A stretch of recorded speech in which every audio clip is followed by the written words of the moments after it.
This is called, this is new. For some of you guys, most of my friends, this is new.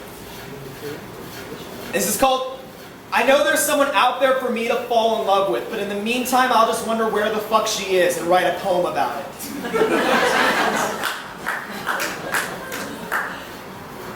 She exists.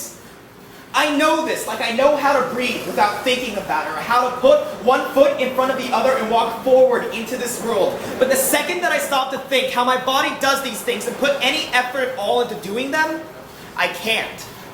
So I don't.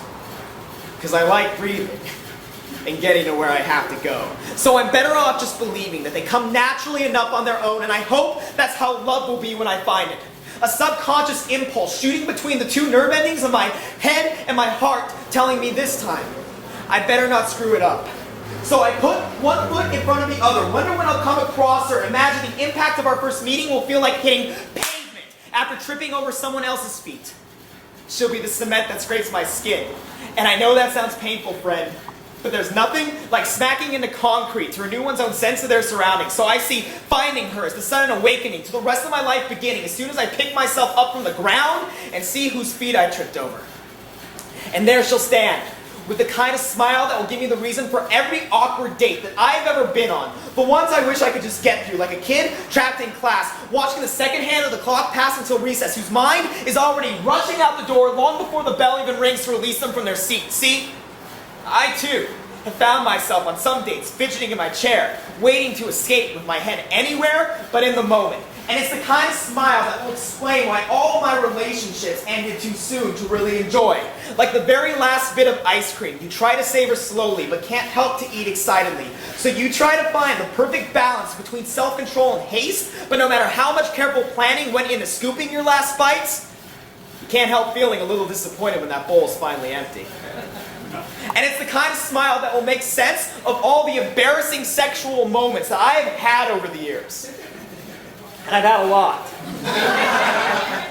Like when I've almost burped while kissing. Have fumbled latex over flesh backwards so my manhood feels inside out, while the ribs meant for her pleasure rub me the wrong way. Or when I've fallen off the bed from trying a certain position for the first time. Hey, that's happened twice now, Liz. Different positions, though. It will be this smile that she'll give me that all mistakes, failures, and rejections of my love life's past will have been building towards, so I can smile the kind of smile back at her that says, I am ready for this. And about once a day, I catch myself trying to figure the distance between this point of my life and finding her, like I was Mercury trying to calculate the number of light years away it is from Pluto, while questioning if there was a time when our two celestial bodies ever met before she was a ball of ice and I was heating up from the sun, burning inside, knowing that if I were to just touch her, she'd melt. But right now, Mercury's too damn far across the Milky Way, not even remotely visible to Pluto, let alone able to make her sweat a little.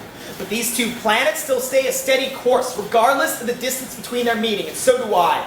Because I know one day gravity will collapse, and we'll fall into each other with so much force, we'll be the next Big Bang.